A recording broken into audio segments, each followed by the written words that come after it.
So regrettably, this is our first show since the passing of Joe Johnson, who was the owner of Vikings Territory and the founder of PurplePTSD.com. Over the last year, when I started writing and getting immersed in the Vikings media orbit and Twitter and all that, he's a dude that reached out to me really early on and had a lot of good promises about what he could offer me, and he delivered. And he and I were linked at the hip for a year, and he died suddenly about 2 weeks ago. So I wanted to acknowledge that. He was a terrific dude. He was hilarious, and he's part of the reason that, or he's like a significant chunk of the reason why any of you guys know who I am. So I want to pay homage to him and testify that he'll be missed. Yes. And go ahead, Sally. I just said yes, I agree. I met Joe also about a year ago doing Bob Sansevier's show back in the good old days when you did them in person. And he was a pretty captivating guy. He had a great sense of humor. It was a very unique sense of humor. You know, like the first time you met him, you're kind of like, what? Mm-hmm. And Joe always made a ton of movie references when he was, joking, and everyone knows, or at least I get made fun of constantly, that I've seen like no movies. Mm-hmm. But when I'm just meeting someone for the first time, I'm embarrassed to tell them that. So I just like kept asking like I knew what he was, referencing, and that I would like fake laugh like I thought it was funny. And so, he and we had like a ton of the same opinions back that year. I remember we were both pretty negative on the Vikings. I think we had the exact same record prediction. And so I actually just like tweaked mine so it wasn't the same. And I was like, Bob, you can't have us in here on the same day anymore. Like it's literally the exact same conversation. And then Joe and I would spend like, an hour afterwards talking in the parking lot. And it was always good, it's always a good time with him. He asked me back then to start writing for him, but I just wasn't in the place where I wanted to do that mentally. It just like was, really sensitive, and I didn't think I could take the criticism and stuff like that. And then he and I reconnected about 4 months ago, and we were going to work together. I was going to take on some new projects for him that were going to be new to Vikings territory, and it was really exciting. And I'm just really sad that he's not going to be able to see his vision come to fruition. And everyone knows Joe drove me a little crazy with his communication style, but at the end of the day, he was a great guy, and that was like never personal. So I'm really sad. I haven't like even began to start processing it yet, because we're just focusing on like the business stuff. And I don't know. I'm just really sad for him and the loss for our community. Indeed. We are going to continue the operations Vikings territory and Purple PTSD and everything else. He's got about 3 other verticals, and with the assistance of his family, they've been terrific over the last 2 weeks, helping me communicate their vision and the schematic stuff. People are uncertain: are we still writing? Are we not? And they've been wonderful. And the thing about Joe that was unique is he did all this stuff, built all these websites, but somehow he was somewhat anonymous at times. He liked to find regular average Joes like me, no pun intended, and prop them up and make them feel good and do their thing. And so he'll be missed tremendously. So I wanted to make sure that we gave a shout out to him, and we will transition into the Viking stuff. We have Alex Micheletti. Did I say the last name right? Perfect. Yep. Awesome, sir. Well, this is your first time guest. We appreciate you coming on. Do you want to tell us a little bit about yourself and your Vikings fandom? Yeah. I've been a Vikings fan for a long time. I'm 30. I've been through all the heartbreaks and the highs too with the Minneapolis Miracle, and love everything football. Love following all free agency and draft, and so it's a lot of fun, and been a fan for a long time. And you like hockey too, right? Yes. Yep. I come from a huge hockey family, but I love all sports, and NFL is always king too. So excited to be on with you guys. Well, it sounds like he's got some humility too. We'll take that.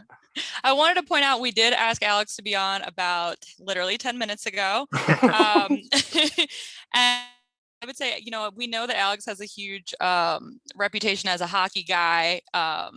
but I was really surprised when Alex and we had a couple 13-14 a couple weeks ago, and we started talking about the Vikings, and I was just like very impressed.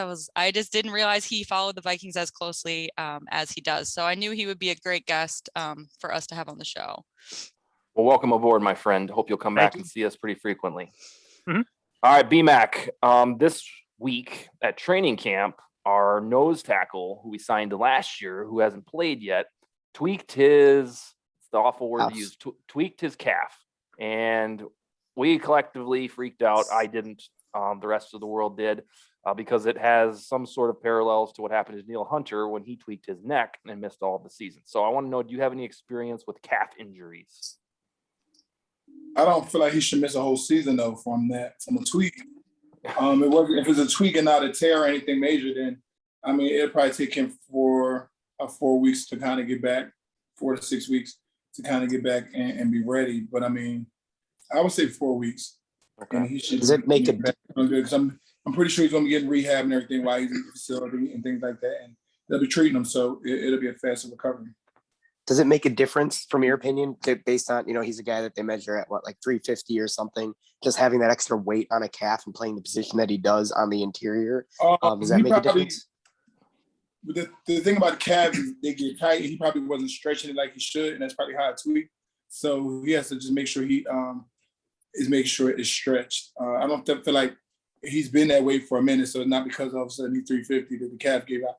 It's just it's been tight, and he hasn't been stretching it probably like he's supposed to, getting a massage and getting it loosened up.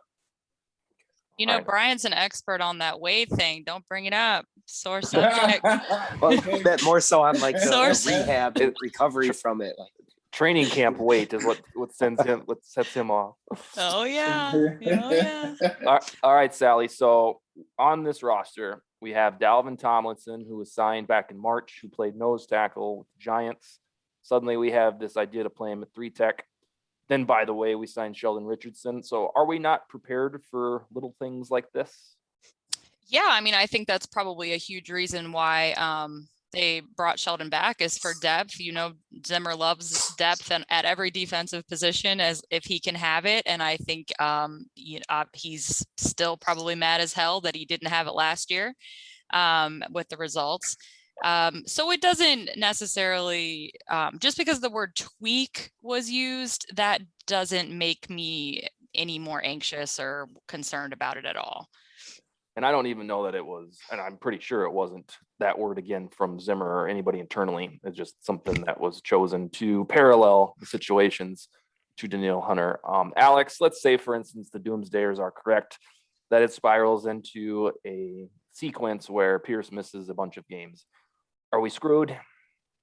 I don't think so. I mean, you got a really motivated Sheldon, coming back to a team that, he had, relative success with. And I think he wants to prove that he can still, play, or be a starter in the league, if he has to be.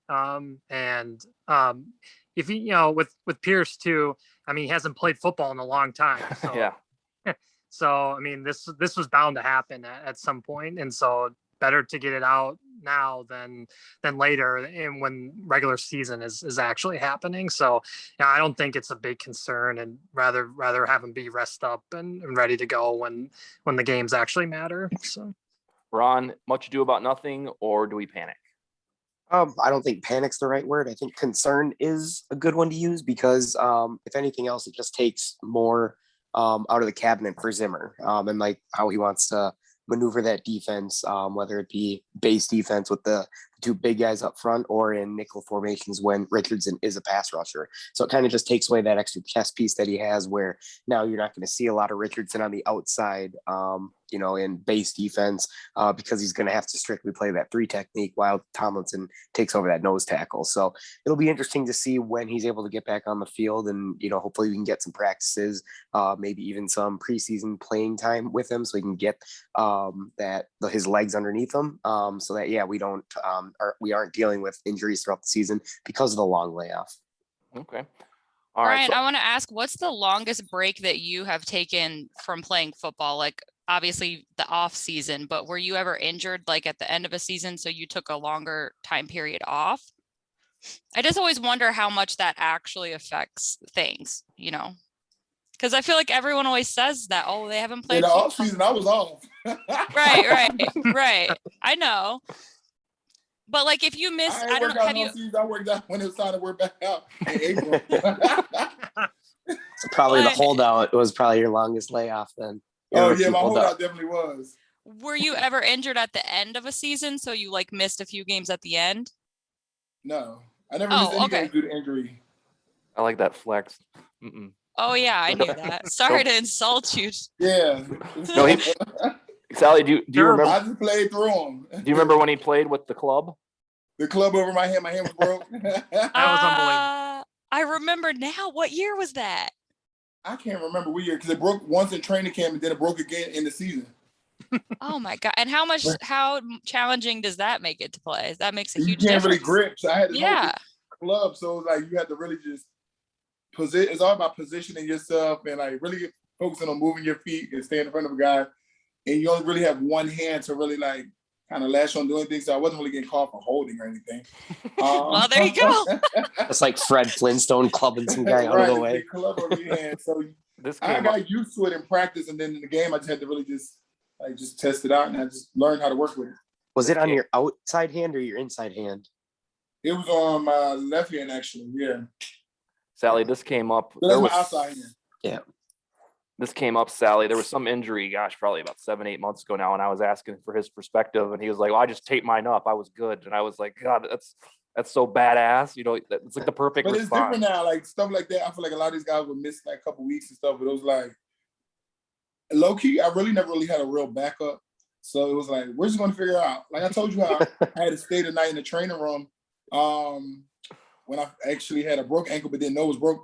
But they labeled it a high ankle sprain, and I had to stay the night that week. Like everybody, I had to go home for dinner, and I had to come back like by a certain time and spend the night in the training room. That whole week leading up to a game, and the trainer had to stay with me. And I know he was mad because every 2 hours he had to give me treatment, and I didn't practice all week. And then I was there for the walkthroughs and the meetings, and I had to play in the game. Oh, wow. Yeah, Was I that going through a lot, certified low-key. athletic trainer? Was that certified athletic trainer Eric Sugarman, or was this before? It was Eric had somebody else under him stay there with me. Eric wasn't staying. Oh, I got. So it might have They been say Roach hockey at the players time. are It might have been toughest. Roach. If Roach is still there. So can I ask I don't know if this is inappropriate to ask, but I've just wondered, did they used to give you guys like legit pain medicine to play through injuries? And People do you used know? to take it was tore off. Oh yeah. I took it. I want to say I took it at least once my whole career because I didn't like the fact that I had an injury and then and then you can't feel it and it's like I may re-injure it.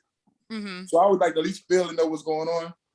I took it in the NFC Championship game against New Orleans because that season I got plantar fasciitis. I think I got it in one foot when we played San Fran. That's when I felt it in the one foot, but then ended up having it in both feet by the end of the season. So my feet were aching so bad that it was a championship game. I said, okay, I'll finally take it. And I did it for that game. So do they inject it so you get it fast? Or? Yeah. Oh, cool. Okay. Yeah, I was always wondered if maybe they changed the policy on like what pain medications you could take, and maybe that's why people don't play through as much. Is it like the Bud Kilmer in Varsity Blues? Right in your blood. Well, because the rumor about Brett Favre is always that he was like hopped up on crazy amount of opiates and stuff like that. So I just didn't know how common stuff like that was. If somebody had like a nagging injury, I guess they would take it. Yeah. But it's also a whole bunch of side effects you got to read too. Like they cause it. So it always made me be like, I ain't taking this unless I really need it. Yeah, it makes you super drowsy too. So, or it can. All right, next topic, Dustin. I just had to know. No, that was tremendous. So, Sally, I can already tell that Alex is markedly more optimistic about the Vikings than you are. So I'm going to start. I don't know. Well, at least he's got a good facade then. The next topic that I picked out for tonight was, and this is a little bit old. I was on vacation last week in Florida. Anthony Barr said that this team has a Super Bowl roster, and of the panel, you would never be caught dead saying stuff like that, at least unprovoked. So how much do we need to reel in what Barr said? Okay, well, I will say that. Oh, sorry, was that to me or Alex? You. Oh, I'm sorry. So I would say that when I initially heard that comment, I really just brushed it off and thought, well, that's what everybody says. That's what you're supposed to say. You should believe that at the beginning of the season because that is the ultimate goal, right? So that should be everyone's opinion. However, I was asked about this on Bob Sanseviers' show on Monday. And he asked me what I thought, and I pretty much gave that answer that it's like, it's kind of cliche is what my interpretation was.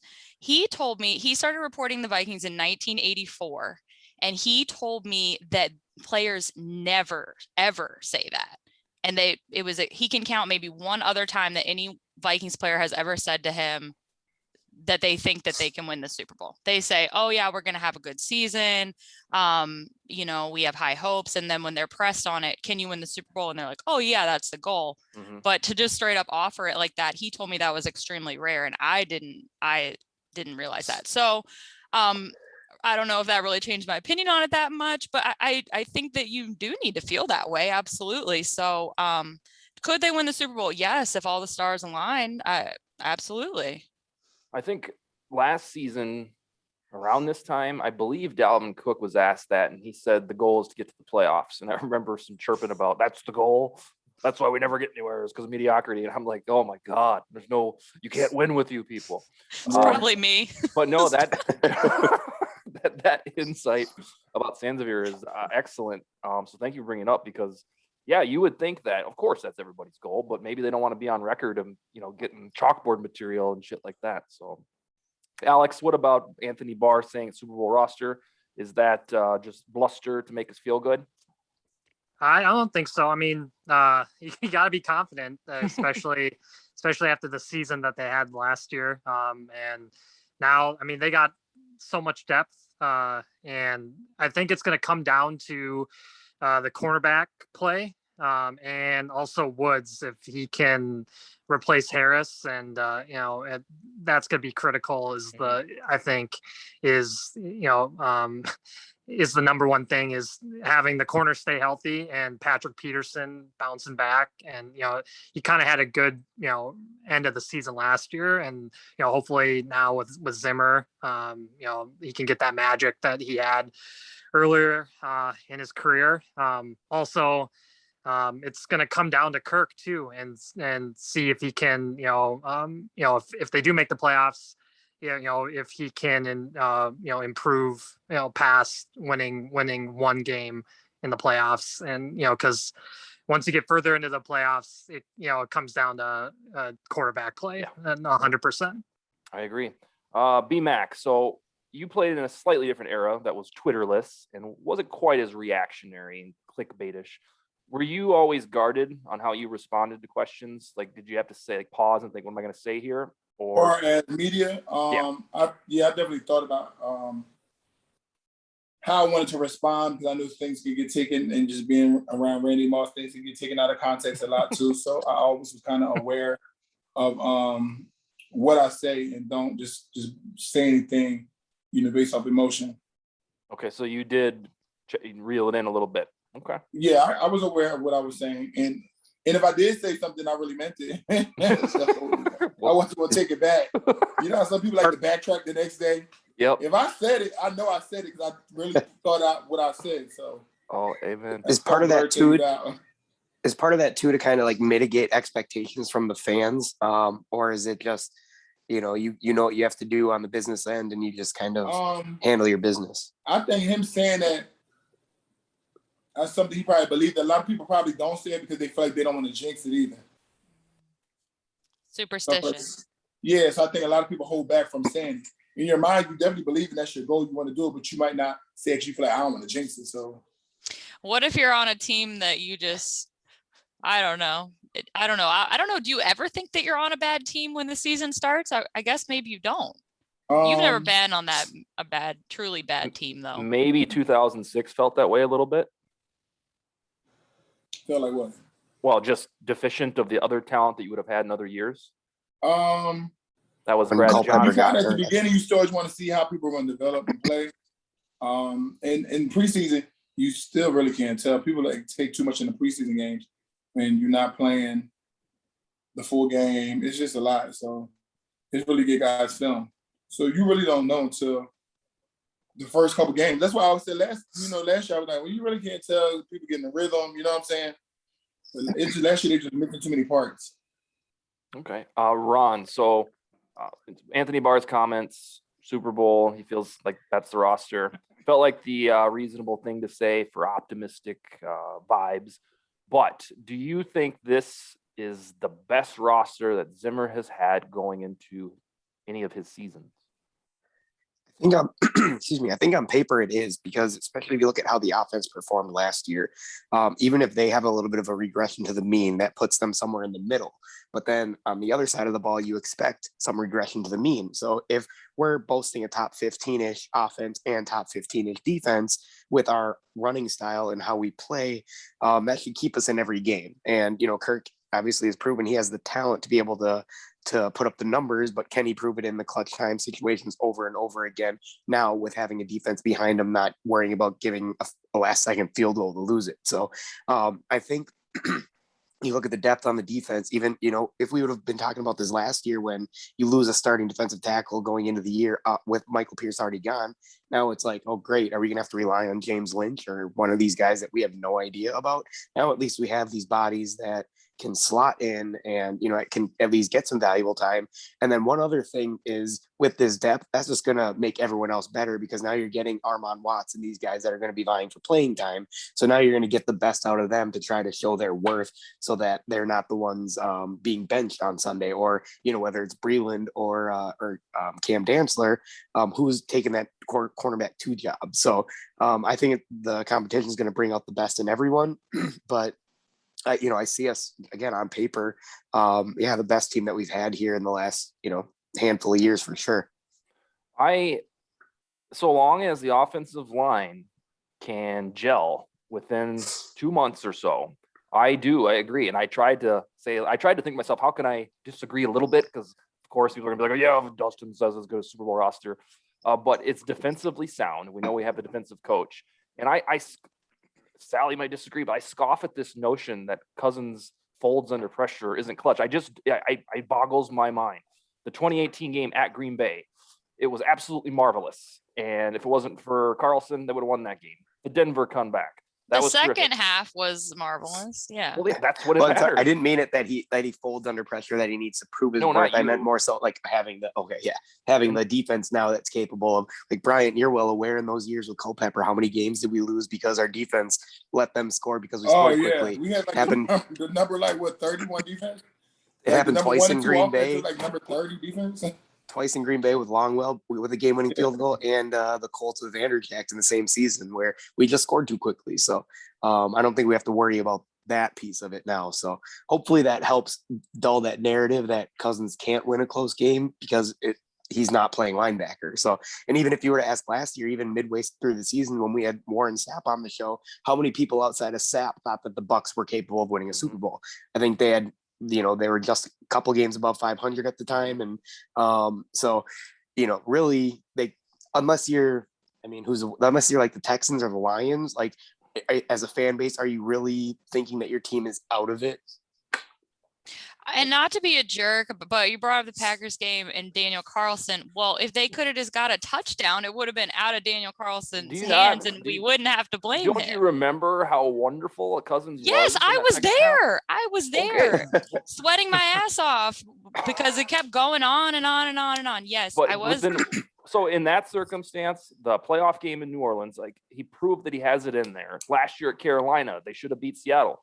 Do folks that have your mentality see those games and like, oh, it just doesn't really count like it would for the rest of them? Like, what? And one thing in that game, Treadwell had that first down pass that hit him right in the hands that was dropped in overtime, whereas Cousins took the blame, saying that he probably threw the ball too hard. So there was more than just the Carlson miss. And yes, we had other chances to win that game, but sorry to interrupt. So Sally, you can go ahead and answer. When you see those moments, Sally, like New Orleans, are you like, okay, well, it doesn't feel like it was for Rodgers or Mahomes, so that ain't it? No, I have always said that I think Kirk Cousins is more than competent, and But he, to me, is kind of, middle, maybe top 12-ish. I've never said that he's completely incapable or that he's the absolute best. I feel like I'm pretty objective about it. But yeah, he has the tools and the capability. Absolutely. It just doesn't always happen. But I think that's the case for pretty much anyone. What's your temperature on Cousins, Alex? I've been really tough on him in the past, but this is the best roster he's ever had. So, this is the time to show it and back it up in multiple playoff games. Like I mentioned earlier, when things start to break down, the best, somehow figure it out. I mean, look at Tom Brady's been in 10 Super Bowls. Not every one, or like not every team, things have been perfect for him, and he's figured it out. So, I mean, this is time. And Kirk's got the pressure now with Mond being drafted. So, I think that's going to be a motivating factor for him as well. And it doesn't hurt having the best running back in the league, I think, in Dalvin Cook. So this is time, time to show it and see if he can make a run. I think I've gathered from your two statements that it's 2 playoff wins at a minimum. That's what you need to see, that at least he does. Okay. So that's fair. And I think that's what he needs for the Zimmer experiment to continue. And I've written that 100 times in the last 5 months. So, all right, the next thing I want to call out, it was exciting for a weirdo like me. Pro Football Reference, also called StatHead, decided they were finally going to recognize sack totals from beyond 1982. Prior to like a week and a half ago, there was always this awkward adjudication of sacks that they just started in 1982, when we know damn well that they have accumulated throughout the history of football. So whenever I'd post a stat about sacks, I always had to caveat it like, well, this is the one that starts in 1982. It always felt like a crime to neglect some of our forefathers. Lo and behold, when they put out that list, boom, in the top 25, there's 6 Vikings: Chris Dolman, Alan Page, John Randall, Jared Allen, Carl Eller, Jim Marshall. We don't have a Super Bowl show for it, but at least we get on this fancy Nancy sack list. BMAC, did you ever meet any of those, like the Purple People Eaters in your time? Yeah, I met a couple of them at like different events that we've had, and I met a few of them actually. Okay. That's pretty sweet. Mm-hmm. Ron, when you saw this list, were you surprised at all? I wasn't, because, Jim Marshall and, Alan Page, Carl Eller. I don't know if Eller was on that list, but He was. they were obviously all very dominant in their era. And so, yeah, it was always weird to see, it's like when Elias Sports Bureau comes out and they have these very particular stats of the only guy to hit a home run, in the 7th inning down 3-2 and whatever, like all this dumb stuff where it's all very unique. But sacks are very, that players are getting sacks because you see quarterbacks getting hit. Terry Bradshaw, like all these guys, like their touchdowns counted, like everything, but where were all these sacks? So it's good to see them getting that what's the word I'm looking for? Notoriety now. Hopefully, I think Jim Marshall's still not in the Hall, and I don't know if he's past eligibility, but this is one of those where it's like, oh, look, he's one of the greatest pass rushers of all time, not just for his era. And then to think that he put up those numbers in that era when, Bradshaw was going with very Christian Ponder-like numbers and winning Super Bowls. So, I think it's great for those guys, and hopefully that there's something more to show of it going forward for them. Yeah, there was just so many more turnovers offensively in the 70s and 80s and pretty much 90s too. I often wonder if I went back and watched a game with all the interceptions, like I think you just shrugged them off back then. You don't freak out and bench the guy because that's why passer rating, that's like the single most reason that passer rating is so different from eras, is because interceptions in the 70s, 80s, and 90s, Brett Favre could tell you all about it. They didn't really end a guy's career. It was standard operating procedure for a quarterback to toss 20. And it's quarterbacks were allowed to put their hands on receivers a little bit more. So it probably made for more of those. Whereas now, you get pass interference calls on every play. So. Well, and also the rules to protect the quarterback too, Right. They're not getting strip sacked as much, I would assume, because, you were talking about interceptions, not just. no turnovers. Turnovers in general.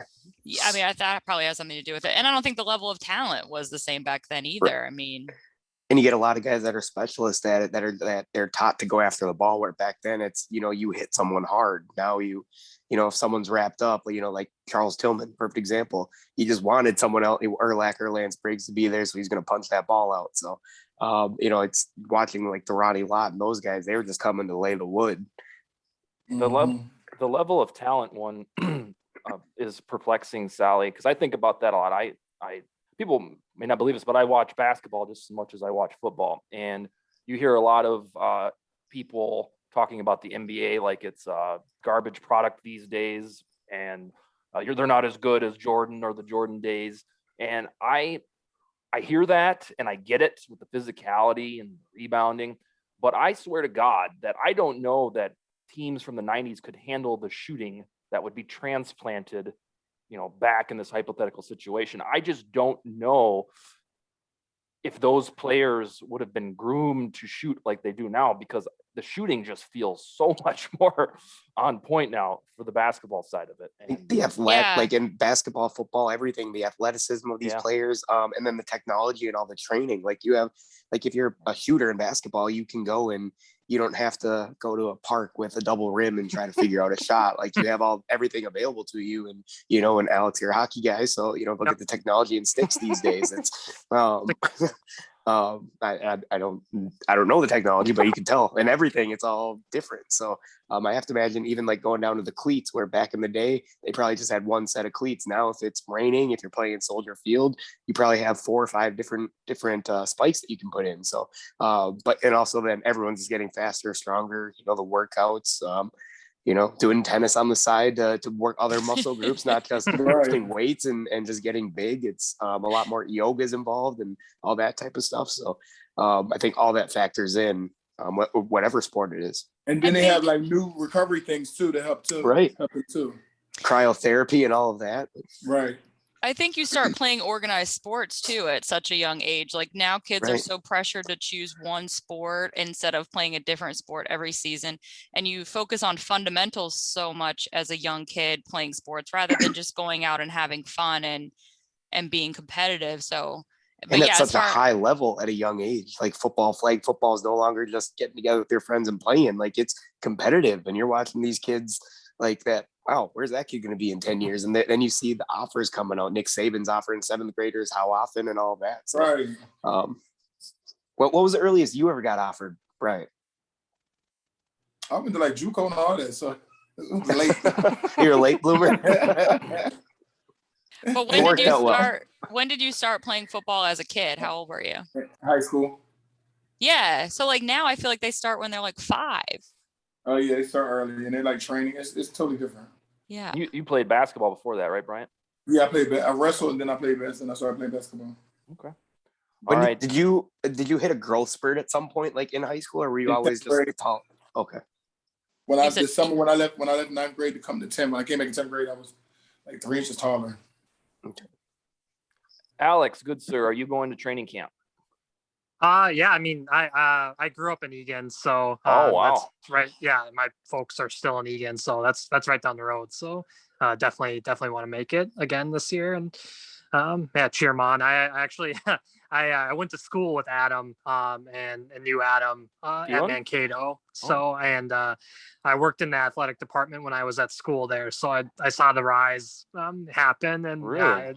So yeah, it's so much fun to see a Maverick alum, in the NFL, and cheering him on is a lot of fun. So well, here's the deal: if you saw him at the grocery store, would he know who you are? It's been a while, but he would know my name. Yeah, for sure. That's cool. All right, so when you're there or when you're following it from afar on the days that you don't go, what are you most excited to watch unfold? Yeah, I'm a huge wide receiver guy, so I like to, of course, with Adam, but just seeing how the offense comes together, and seeing Kirk gel with the wide receivers. It's such a passing league now that it's fun to see those battles with the cornerbacks too. And this year it's going to be especially fun to watch to see who who takes that wide receiver 3 spot. I know you've talked about how we don't use it a whole lot, but I still think it's an important position to have. Especially if JJ and Adam get shut down, you're going to need somebody else to help step up, and so that's going to be fun to watch. And then also see if Irv can finally make that step up and show that he's the man. And watch Conklin develop too, and see how that goes as well. Bryant, I'm going to put you on the spot. Do you have a favorite training camp memory? Oh yeah, one time at training camp. That was the first time I ever went. We played. I mean, not the first time I went to training camp. I'm saying the first time I ever played this was we did paintballing as like a day off type of thing. And I guess it was to do some team bonding, and we went paintballing as a team. And like they don't tell you like when it's happening, so everybody's like, I think we're going today. And I'm like, going where? And then they end up saying like, we don't have practice today. We're gonna go paintballing as a team. And that was my first time, and I've been since. And then were you good?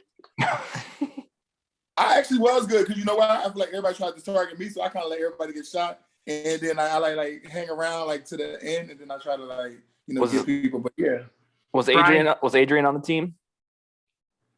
I don't think he was there yet. Because you always said he targeted you whenever there was rambunctious. Anytime he had anything, Adrian targets me. Like I told him, I feel like he thinks he's like the hero in the video game, and I'm like the big evil villain at the end, and he always want to go after me. That's how you think he's a robot. Sally, you're going to be at camp extensively? At least that's the plan. What are you most looking forward to? Well, first off, I am just so looking forward to the experience in general. Like I think I've said in the past, training camp is just one of my favorite memories. I moved here 2014. I woke up the first day and I took my ass to Mankato, and I'll never forget it. It was a dream come true for me, as corny as that sounds. No, tell us what precipitated your move. Oh, I grew up a Vikings fan from a very young age. I got that from my dad. And, it was very isolating to grow up. Even though there were other people who liked the NFL and stuff, it wasn't like now with fantasy and 24-hour sports news cycle and stuff like that. So the Vikings never really got a ton of coverage. Nobody knew really what was going on with the Vikings except for me. And I just didn't have that kind of kinship with somebody that wasn't my family. And so I just always felt like I didn't really belong there. And so I just decided, I'm sick of traveling there twice a year. I'm just going to try it out and move. And it's the best decision I ever made. Well, that's like your story in Vikings annals is like folklore-ish. You woke up, well, you decided you were going to move, and you did, and you woke up next to you in training camp and you were happy as a clam. So yeah, well, I had to be here. I want to say it was August 3rd was quarterback's day. Mm-hmm. And that was the year there was Teddy, Christian Ponderstill, and Matt Castle. And I was always the biggest Matt Castle rube, which I know sounds really weird, but I just knew from very early on that Christian Ponder was not the answer. And as you know, Leslie Frazier kept flopping those guys every week. It was like the Christian gives us the best chance to win thing. And so I just always felt so bad for Matt Castle, because he would have a great game, or not. Okay, Matt Castle never had a great game with the Vikings, but he would play much more competently and get a win. And then Leslie'd be like, oh, well, now we're going to start Christian this week, or we're going to bring in Josh Freeman. So I kind of developed a little bit of an obsession with defending Matt Castle. So I had to just go and get his autograph. I would never do something like that now, but and I was the first one in line to get his autograph. As you can imagine, it was very short. Teddy's was about 3 hours long. But anyways, what am I excited for? I guess to stay on the quarterback topic, I am excited to see Kellen, not because I am delusional and think he's going to replace Kirk or something. I just think that we don't really know a ton about him. I mean, there's a lot of naysayers who say he's not going to make it in the NFL, or he's maybe never going to be a starter. And then there's people who think that he is great and has the skills to maybe even start as soon as next year. And so I don't really know where I fall on that scale. I really am looking forward to seeing him in person. And then I'm looking forward to the cornerback situation and how that's all going to play out and who's going to step up and emerge there. Is it going to be one of the young guys, or, is it going to be, who is it going to be? There's a lot of options. I think on Mond, Bryant has talked about during the season about the bright lights. And I think that's what it's going to come down to for Mond. Hopefully we don't ever have to see him because, Kirk Cousins takes the Super Bowl and is a quarterback for 6 more years, but we have the contingency plan. But I really do. I think it's evident that he has the tools. And I've talked about this on other shows and then the Twitter Spaces thing. What Bryant says, when the bright lights come on, how does he do? And that's what I'm looking for. That's because that's important. Some people look great in practice and they practice very well. And then you get in the game, it's like, well, what happened? Like, I've had different guys that go against me in practice. I'm like, they did all this in practice. And it's like, I'm not understanding. And then you have some guys who they're in practice and they're doing their thing, but then they get in the games and they're really like just shining. And that's when it really counts. Yeah, I think you were on that show. I think he brought this up, Bryant did, when we were trying to figure out what a Jordan Belfort was. When he had that one game, we were like, where did he come from? And then Bryant said, hey, some dudes just show up on the field and they know what to do. Raun, what's the thing you're looking forward to see unfold at training camp, which is next Wednesday? So for me, the two things are probably kind of less sexy of the options, but I always like watching the battle in the trenches. And this year more particularly because I want to see how the front five on the offense is going to shake out. But what I like watching about those battles is, excuse me. What I like watching about those battles is they're always constantly going at it. Like whether a pass play, a wide receiver versus a cornerback, they might be, not saying that they're dogging it in practice, but they might have something specifically designed to go one side. So the other side might not be as glamorous, let's say. Whereas in the trenches, it's, you got to either beat your guy or not get beat. So that's always fun to watch. And then seeing how they mix in the D linemen. And then the second part is going to be special teams. Just because, the Minnesota Viking fan in me, where can never truly trust the special teams. And I want to see what they're going to do as far as gunners on the outside and returners. And then most importantly, who's going to win the kicking battle. I just want to see a kicker go out there and, not miss when they're not supposed to. Like misses are going to happen during the season. I get that, high pressure situations, but when you're in practice, unless you're like specifically like trying to work on like a draw or a fade or whatnot, they better be going through the uprights. And that'll be the biggest tell, whether it's Joseph or the rookie. So I don't even know the rookie's name. So we'll see what Riley happens, Patterson. Okay, Patterson. Memphis, but I just want to see someone take the job and just at least look like, hey, we're not, we can get to the 35-yard line and we're good. We have some points on the board. Yep, Riley Patterson, University of Memphis. I would consider him a long shot right now to steal the job from Joseph, but it's something to keep an eye on. The single most exciting thing that I'm going to be watching, number one with the bullet, is Wyatt Davis, because he was the thing. So Joe Johnson, who we talked about at the top of the show, he got super excited, uncharacteristically, about this season solely because they drafted Wyatt Davis. That was the guy he wanted. You might recall he was rumored to go in the first round about this time last year when people were doing those way too early mock drafts. And I want to know, and I have to be patient, I want to know if he's going to start.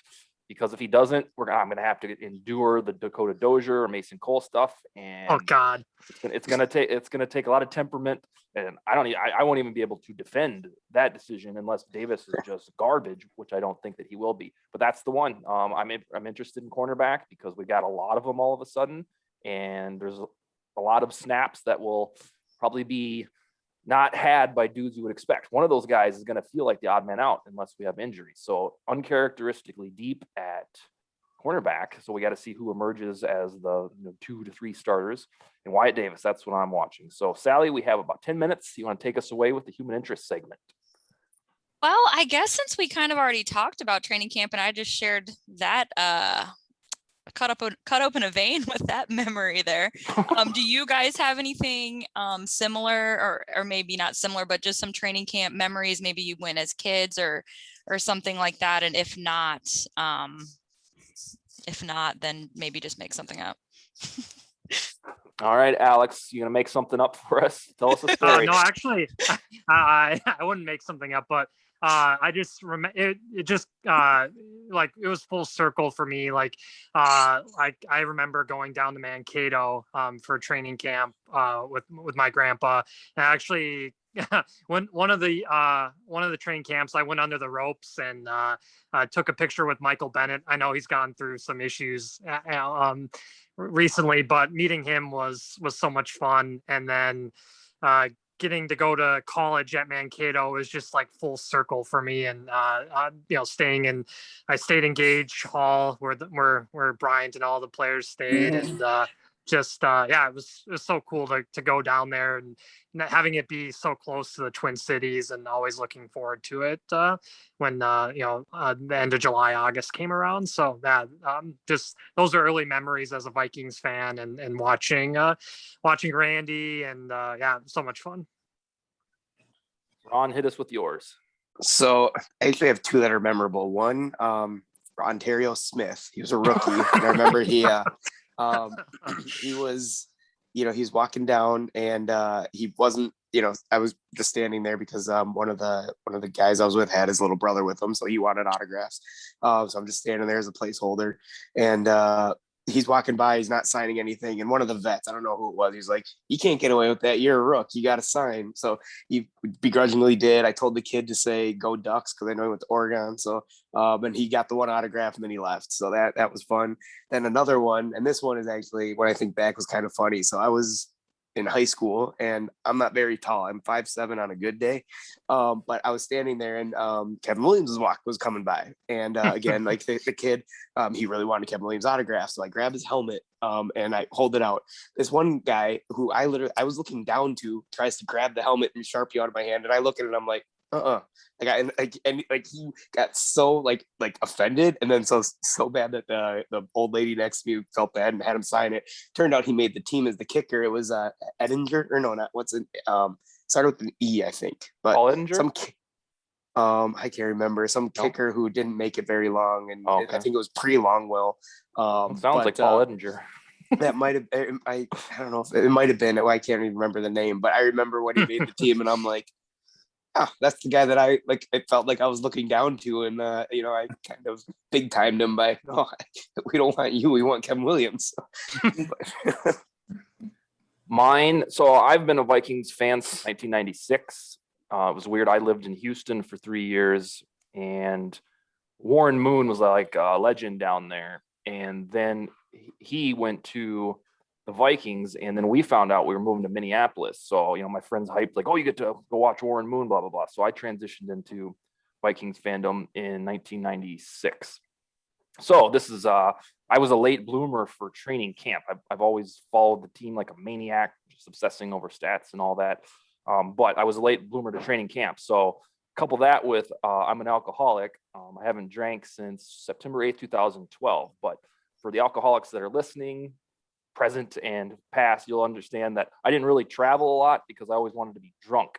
And one of the things I didn't do was drink and drive. So whenever I heard training camp, I was like, no, that's an hour away and I need to be drunk and anything with that. So I'm not going. Well, after I decided to not be a drunk, I started, wow, I better go down to camp. So the first year that I went was right after my wife surprised me with season tickets, which we have to this day. And we went down to camp as a family. And my son was, my goodness, about 9 months old, and we got there and they said, because we're season ticket holders, we got to go in the tent. And I was like, oh boy, we're in a tent. And it was just the memory of my daughter eating Cheetos, watching her first ever Vikings thing, and then me just holding my son pretty much the whole time, thinking like, this is really cool. I'm watching these, I feel like an insider. And at that point, I was just a regular dude that didn't write anything about the Vikings. So yes, and I've gone every year since that's been eligible. And that's my little story. B-Mac, do you have any other stories from Baltimore or Miami about training camp? Real quick though, Aaron Elling was the name of the kicker. Oh, I looked it yeah. up, so. Yeah, touche. That's right. I don't know if you remember him or not, Brian. Oh, but... yeah. Oh, I certainly do. No, I didn't really like training camp, so I don't really have to. So, yeah. Well, All my stories okay. gonna be we got days off. Well, it kind of used It's to be a like situation. Groundhog Day to me. It was like the same thing every day.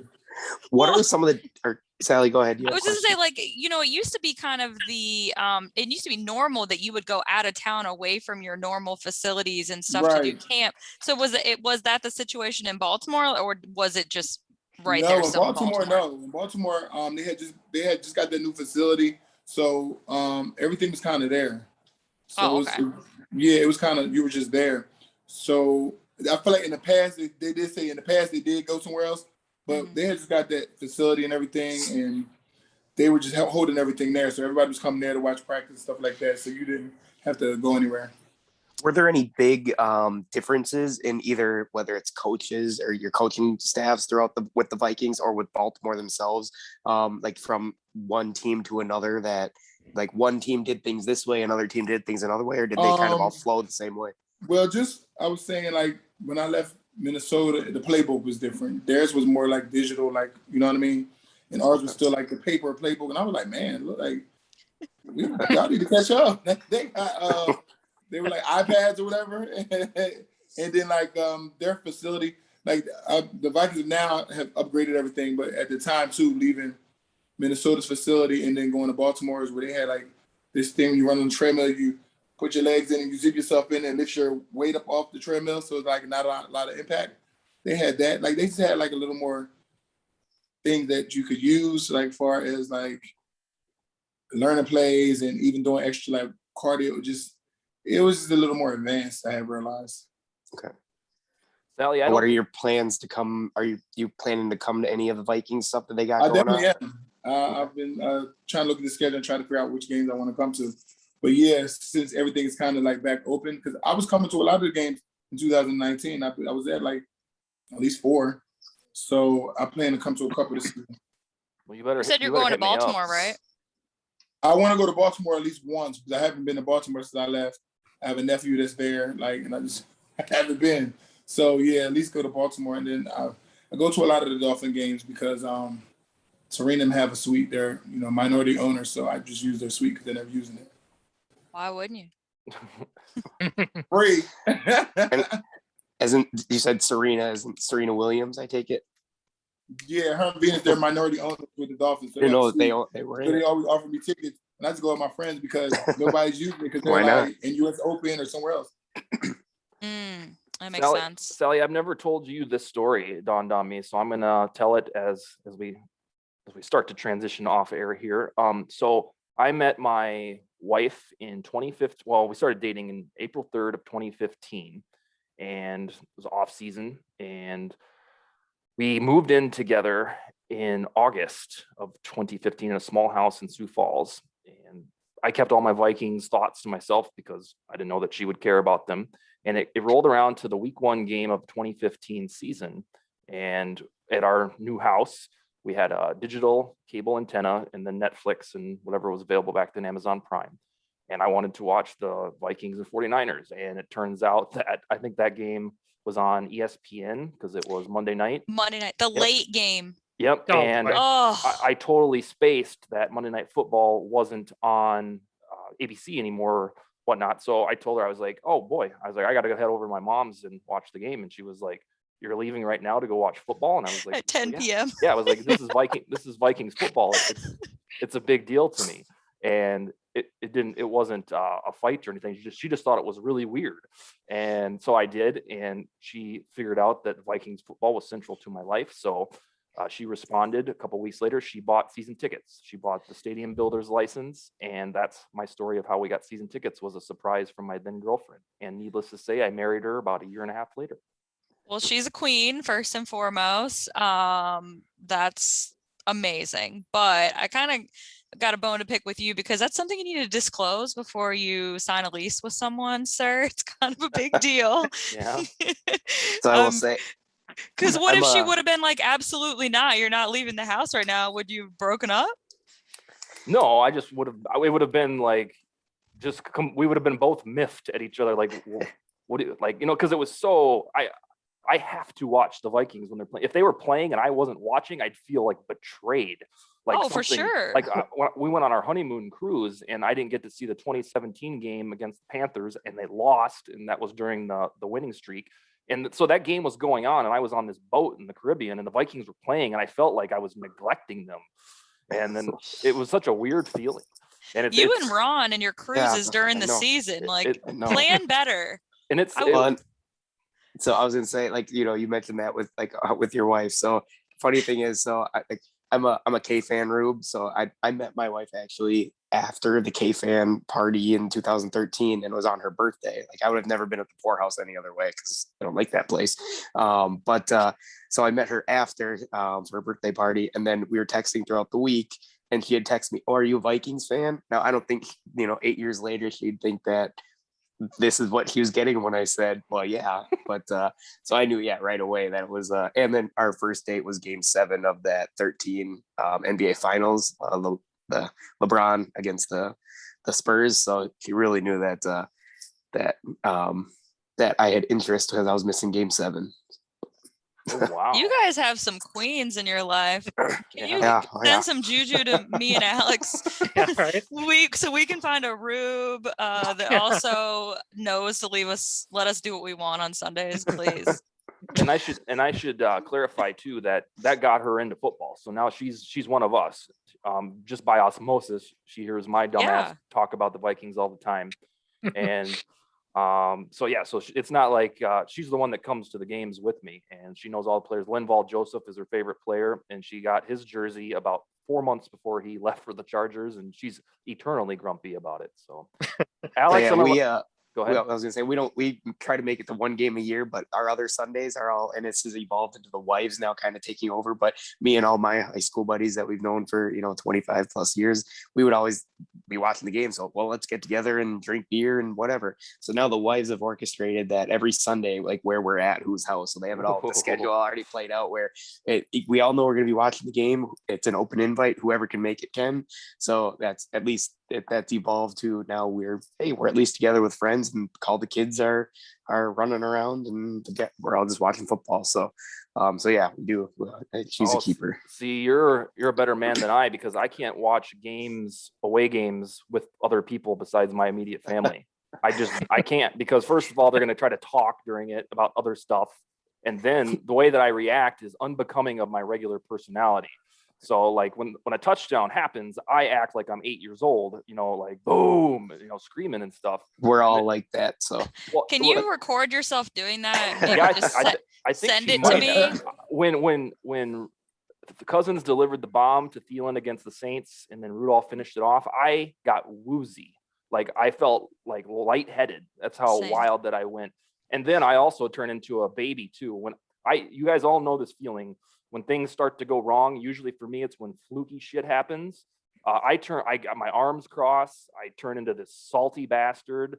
And like it started to happen again in the Miracle game when the blocked punt happened. I just sat there, arms crossed, shaking my head. My wife's like, "You need to cheer up." And I'm like, "Do you see what's happening?" and so I'm not the usual mature father that I am during Vikings games. So if the Vikings, can't say that I am either. So it does help temper it when there's, like 7 kids running around, and you kind of gotta like not watch what you say. But yeah, it flies. So, but it's always fun. We are pressed for time. Alex, anything else you got for the group before we have you back in probably month and a half?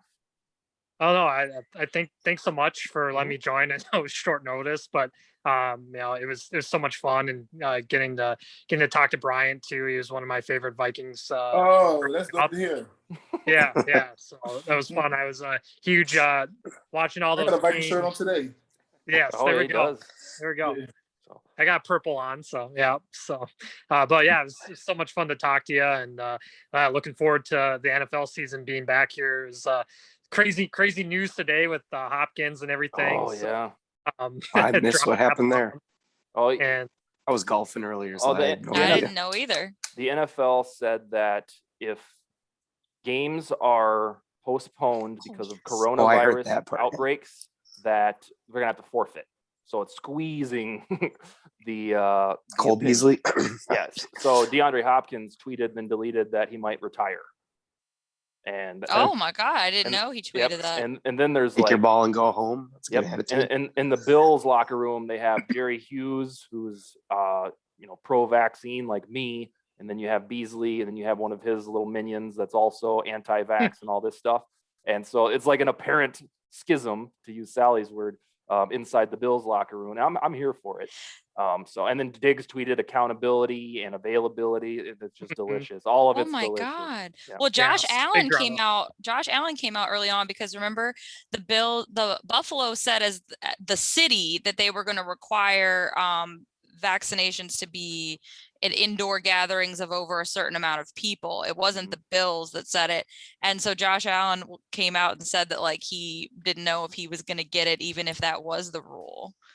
Yeah. So I'm sure he's in that camp also. Madness, I tell you, madness. All right. Well, we are presented by betonline.ag. I always forget to say that, but indeed we are. And we will be back next Wednesday night with a whole new slate of topics and Skol Vikings. After camp. After camp, indeed. All right, B-Mac. So how come some people are in camp now, some people aren't? Nobody's in camp yet. They I start seen on the Ravens reported to camp. Yeah, today? Dak was Dallas too. Oh, There my were bad. 3 teams that had, I thought I heard rookies were reporting, but then some of the veterans. may I have seen shown up Lamar early. Jackson was there too. Oh, Yep. I thought July 27th was the start date for some teams, and then we're on the 28th. I don't know. Maybe it was optional for veterans to come early. I don't know. Well, I guess if Oh. they're your pals, they would never come early. They'll show up the last day. Last day possible. Take advantage of that Miami sun while you could. Yeah. That's all right. All right, folks. All right, guys. Nice to meet you again, Alex. Take it easy. Yeah. Oh, nice to meet you, Alex. Nice to meet you. Take Bye, care. guys. Later. A good one.